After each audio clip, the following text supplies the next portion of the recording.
an 8-core Intel processor, DDR5 RAM, a 15.6-inch Full HD IPS display, and even an AI-ready label. On paper, this looks like an incredible $300 deal, but after looking at what you actually get, I found 3 reasons why you might want to put your wallet away, and the first one could become a problem much sooner than you think. So let's find out if the Acer Aspire Go 15 is actually a great budget laptop, or just a great looking spec sheet. For around $300, you get Intel's Core 3 N355, 8GB of DDR5 RAM, and 128GB of UFS storage. There's also a 15.6-inch 1080p IPS display, integrated Intel graphics, Wi-Fi 6, USB-C, USB-A, HDMI, and a full-size keyboard. At roughly 3.8 pounds, it's not ultra-light, but it's perfectly reasonable for school, work, or everyday use. And honestly, the spec sheet looks impressive, but the spec sheet doesn't tell the whole story. Let's start with the processor. The Core 3 N355 has 8 cores and reaches up to 3.9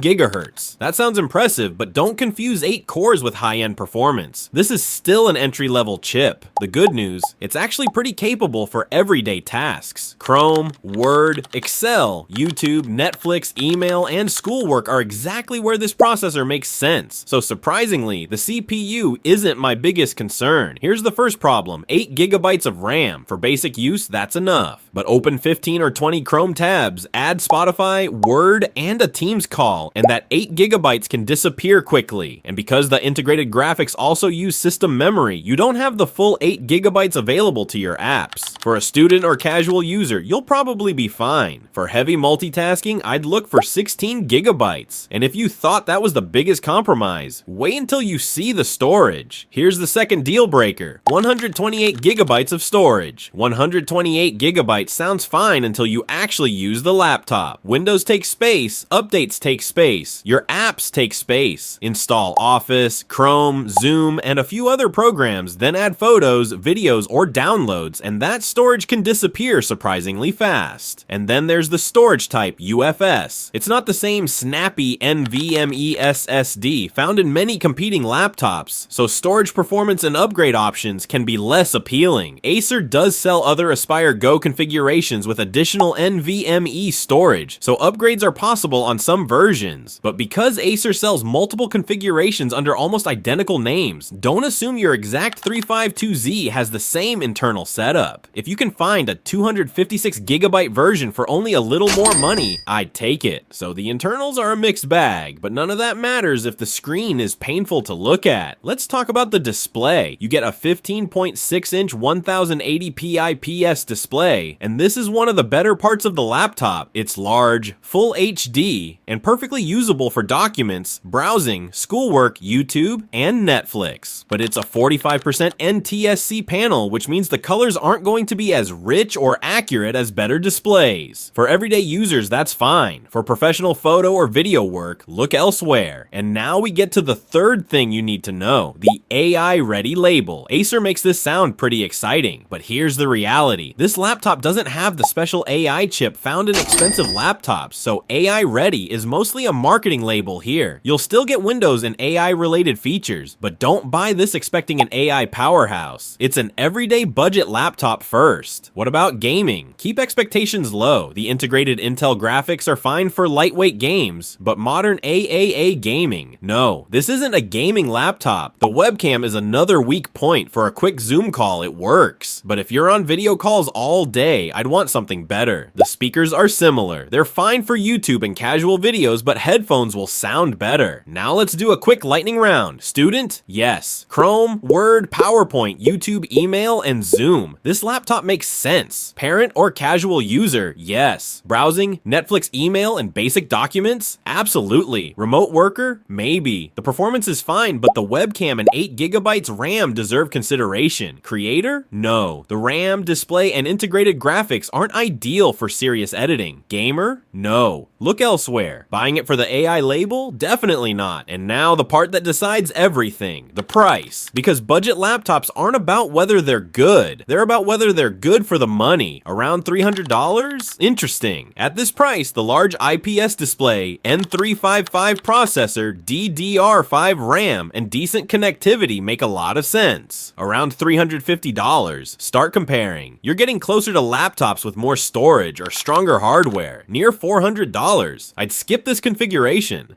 At that price, I'd look for 16 gigabytes RAM, 256 gigabytes, or 512 gigabytes SSD storage, or a stronger Ryzen or Core processor. So, is the Acer Aspire Go 15 a bad laptop? No. For the right person, it's actually a pretty smart budget machine. The N355 handles everyday work well, the 15.6-inch IPS display is useful, and the keyboard and connectivity are practical. But don't let the 8-core processor, DDR5, and AI-ready labels distract you from what you'll actually live with every day. 8 gigabytes RAM, 128 gigabytes storage, basic integrated graphics. Those are the compromises that matter. So here's my final rule. Around $300, buy it if your needs are basic. Around $350, compare it carefully. Near $400, skip it. Because this isn't a bad laptop, it's something more interesting. It's a laptop that's very easy to buy for the wrong reasons. And now you know exactly who it's for.